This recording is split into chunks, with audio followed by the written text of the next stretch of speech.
Very welcome to Grad Ireland. This is your first seminar. You're very welcome. I'm here with Elaine Cunniffe from Dundalk IT. Elaine's going to run through tips and tricks for highlighting your ability in a video interview. I just asked if there's any questions. I think Elaine has 5 minutes at the end for a quick one, but we'll take them off camera and off mic for the questions, and we can deal with them separately if that's all right. And any questions for myself as well, fire away. So Elaine, over to yourself. Okay. Well, good afternoon, everybody. I hope you've had a good day. How's it going so far? All good? Plenty of opportunities? Yeah?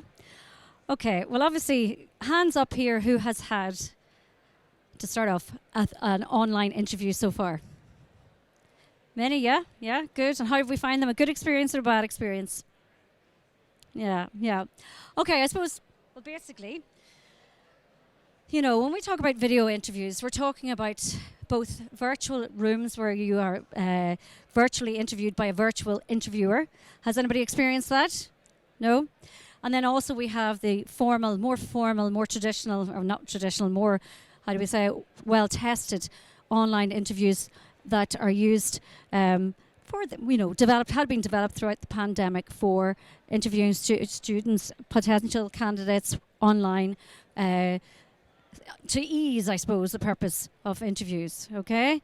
So the pre-recorded interviews you'll often find are interviews that are used where you are asked a series of questions by a virtual interviewer. You're given a number of minutes to respond to the virtual questions. You can opt to review your questions, your answers that you've given, and then you submit your questions. And then obviously we have, with that, once you submit your questions, there's no time for review, there's no time for changing, that's your answer. And more often than not, that's used for screening, okay? But the thing is, interviews online aren't that daunting, I suppose the pandemic was really the catalyst for increasing the use of online interviews. Before the pandemic, I would have used interviews in my role as a HR business partner to interview candidates from across the water. It was always used as a kind of a first interview. And then we oftentimes would have transferred to in-person interviews for the second stage of the interview or the selection process. However, now we are using online interviews for the first, second and last round of interviews, okay? Companies who were reluctant to engage with online interviews before the pandemic now have no option but to do so. So nearly all companies will offer online interviews for candidates. So 82% of respondents in an Indeed report in October 21 said that they implemented their virtual interviews due to the pandemic. So it's important to engage and understand the process from the start, okay? It's not to be daunting. In fact, you really should use it to your advantage. You can do it in the comfort of your house. You can do it in a place and a time that suits you, as long as it corresponds with your interviewer. So, this is just some facts that we looked at from the AHEX Graduate Employer Survey from 2022. And if you'll see here, 70% of candidates or employers' questions said that they use virtual interviews as part of their interview process. And then more importantly, we also say 4% of employers used virtual rooms as part of their application process, so their screening process. So you send in your CV, you may then be invited to apply to a virtual session with a virtual interviewer, and then you may then go on to virtual or online interviews with your interviewer. So the basics, like any interview that you go for, and I'm sure, have you attended an interview session today at all? No, I think there's maybe one later. With any interview, whether it's virtual, non-virtual, recorded, whatever it is, get the basics right. Research the company and the role, okay? Know about the company. Know what their skill set is, the skill set they're looking for. When we talk about research, don't only just look at the company's website. Go into their socials, go into their LinkedIn, follow their page on LinkedIn.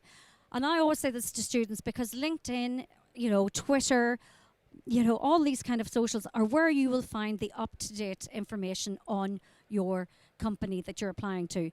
You will find out what projects they're working in, who are their competitors, what has happened in the news, what social, corporate and social responsibility projects have they engaged in. And that just makes you as a candidate look more informed, more of a rounded individual, and more of a sophisticated, polished graduate. So instead of going on and saying, well, the company was founded in 1952, it has 200, blah, blah, blah, as in the first page of the company's website, do a little bit more of that bigger picture thinking. What else is out there? What has happened? What project have they sponsored? Like anything, practice your key questions. All the key questions that you will be asked in a normal interview, practice them. Practice, practice, practice. Look at your competency-based questions. Tell us about a time that you used initiative to solve a problem. Tell us about a time where you used teamwork to arrive at a satisfactory answer to a client issue. Practice those questions. Practice them with your a partner, with your career services in the college that you're at. But practice, practice, practice. Practice in front of the mirror. We don't care, as long as you have an answer. When you practice, at least these are formulas that you can have, and there's no reason to bomb the questions. You can bomb them in a good way. Prepare your reasoning. You'll often be asked, anytime I went into interviews to interview candidates, I'd say, well, why did you apply for this job? To say that you interviewed because your parents told you to do so is not the right answer. Think about it. Is it a company that you've followed since you were 16? Is it a company that's in your local area and that you're really, really impressed by their corporate responsibility? Is it a company whose technology or whose innovative use of technology has tweaked your interest from the very get-go? Think about the reason. Try and make a personal connection to the role such that that gives you a standout point with the interviewer. Develop your elevator pitch. More often than not, when I was interviewing candidates when they came into roles, I'd say, okay, tell me about yourself. Do not sit down and say, well, my name is XYZ and I am a student of such and such. I know that. I've got your CV. I know what your name is. First of all, start off by saying, well, thank you for taking the time to interview me. As you can see by my CV, I'm a second-year engineering student with a particular interest in electronic engineering. I applied for the role because I'm very interested in the technology and I really, really want to learn off seasoned professionals, and I'd love the opportunity to work in this role. Have that elevator pitch ready to go, whether in-person interview or an online interview. Show enthusiasm. When you're in an online interview, obviously eye contact is important, smiling is important. The norms that you have with any in-person interview is important. One of the things is, just smiling, not smiling like a crazy person, but smiling in a good way such that you are connecting somewhat in a AI or an online environment. And also, be able to show off your work. I'm sure there's a lot of people here who have, let's say, any engineers here? Any coding people? Anybody in computing coding? You have a GitHub account? Yeah. Have that, any work that you have, if you've done any marketing campaigns, if you're a marketing student, if you have any campaigns that you've worked on, any coding that you have that available to share on screen, your share screen facility on your interview. Oftentimes when you're in a personal interview, you'll bring a portfolio along.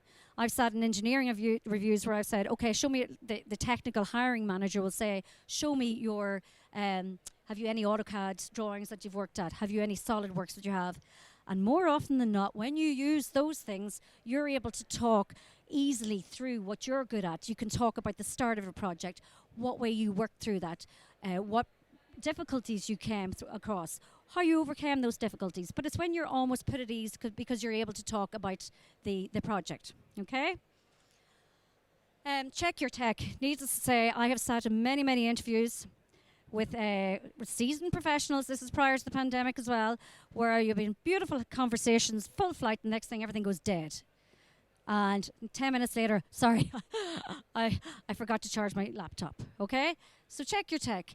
If you get an invite to an interview on a platform that you've never used before, it's perfectly acceptable to go back to the HR contact and say, listen, would you mind if we just check the connection? I just want to make sure I've downloaded the correct version of this software. I just want to make sure that I can access the software correctly. That is not a problem. We would rather that, HR partner individuals would rather that than wasting time on the day when they're maybe with a hiring manager whose time is precious. So check the tech beforehand. Is your hardware up to the task? Does your computer allow versions of software that are maybe up to date? Double check that. Yet again, ask, clarify. As I say, it's better to check beforehand than check after when you're wasting people's time. It just gets the hiring managers' backs up. Do you have stable Wi-Fi connection? Yet again, try and get a spot where your connection, your Wi-Fi is good, so you're not glitchy. As I say, when interviews are dropped, you're dropping halfway through. It's really aggravating. I have been with some technical managers who've just been really, really agitated because, yet again, their time is precious.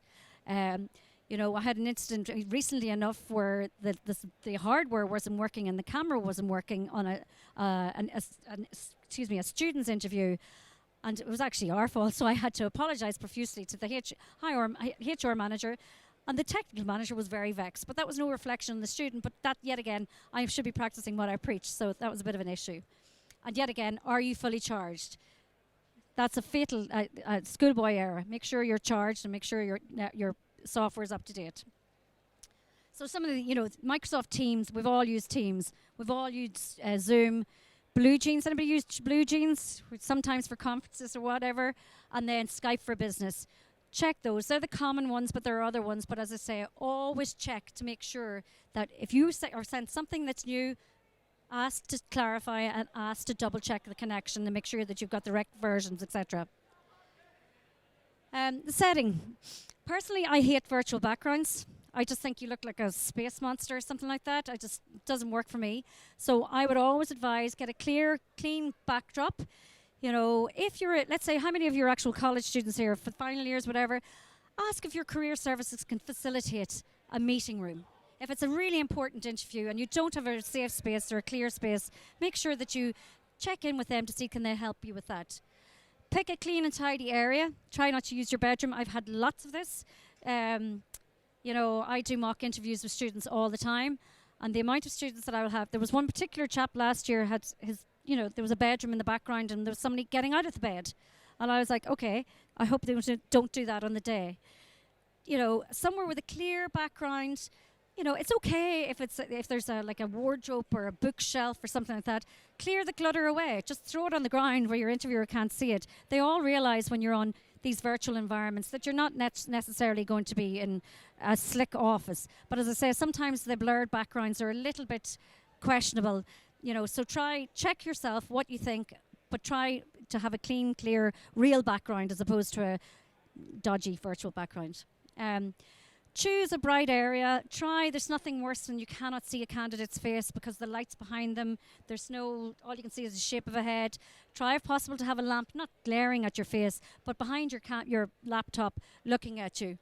And don't interview in your car. I've had this many times in my professional career where people or candidates, as yet again, seasoned professionals, have been sitting in their car with the hoods up, and rightly, okay, you're interviewing, you're in trouble, so pick your professional location, okay? As I say, it doesn't have to be a swanky office, it just has to be somewhere that's slightly, a bit more professional than that.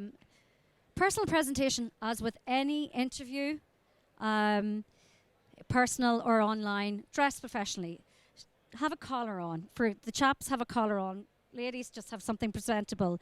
Try not to be too fussy. Try not to have a hood up. That's a real no-no. Okay, hats, no. Like with any situation, you can ask, if you were going to an online or in-person interview, you could ask what's the dress code. It's quite, for online interviews, there's no reason that you can't. HR professionals expect these questions. Eye contact. As in an in-person interview, this is also important.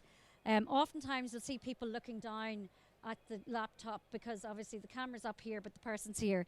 I always, when I'm on interviews, put a little post-it note, the little skinny post-it notes in a yellow. I stick that on my camera when it is an important meeting. I stick that on my camera such that I know what I look like. I just need to keep looking there. It is hard, but it really does work when you're doing it that way. So try and just a little skinny post-it notes, put them up there. Be aware of your posture. Don't be slouching. Don't be swinging. All of those things at all. As in person, I can't reiterate this. As in person, it all comes across the same way. Try and, if you're sitting in a swivel chair, don't sit in a swivel chair. If you have a chair that goes backwards, get rid of it. These are all things that I've seen, and so you might laugh and think that's ridiculous, why would you do that? But these are things that I have seen. I've seen people with their feet up on the tables. You do that on an online interview, you're going to do that in person. So just sit professionally, wear a collar. You know, you don't. Doesn't matter what you wear. You know, down below, as long as you don't stand up. But as long as you're upwards, you are looking well and making good use of your posture, your environment. You know, put your hands on a table, have a book in front of you, hold a pen, any of those things to keep yourself somewhat stationary, and use your eye contact. And be available ahead of time. Join your meeting. Could be in the lobby. Wait. Be ahead of time. It's rather that, you know, then at those times, if there is a problem with connection, whether it be the interviewer's end, at least you can, you know, you're not wasting time. And I can't implore enough how important that is. Because as I say, some of these people are very precious about their time. And it's just professionally respectful to do that. So be be available ahead of time. So tools available. I'm sure all of your career services have online video platforms. Is everybody aware of those? Anybody? No? So I certainly in DKIT we use a program called Shortlister. That's a virtual interviewing environment where we will set up a number of questions for our students. We'll send them the questionnaire, and it's an online, video platform where they're asked questions, record them. They record the series of questions and they submit them to me, and then I'll have a look and say, okay, well, you didn't answer that question correctly, or you were a bit off key with that one, your eye contact wasn't too good, your lighting wasn't good. They sometimes can do it, not even for a review, but just for their own purposes to see what they look like, okay? But every career service in the country has an online platform that they can use, okay? I oftentimes then also, if a student of mine is having an online interview, rather than just you shortlist me, I'll also get them to set up, even, at home, I'll say, right, let's go through an online interview. I'll see what your background's like, check your lighting. I'll give you some honest feedback into what things are working and what things aren't working. But practice, practice, practice. And, use all of these technologies to practice. So check in with your career services. Ask what platforms they have. As I say, everyone in the country has a platform that they use for these virtual online interviews. Use it, practice, practice, practice. But don't be afraid of it, and use it to your advantage. Use it such that you do, like things that you have, your work available, any projects you've worked on, you can share them easily, and you can show how fluid you are with the use of technology. Okay? Yes, and I suppose that was short and sweet, but any questions, I suppose, or that's fine. Okay, thank you.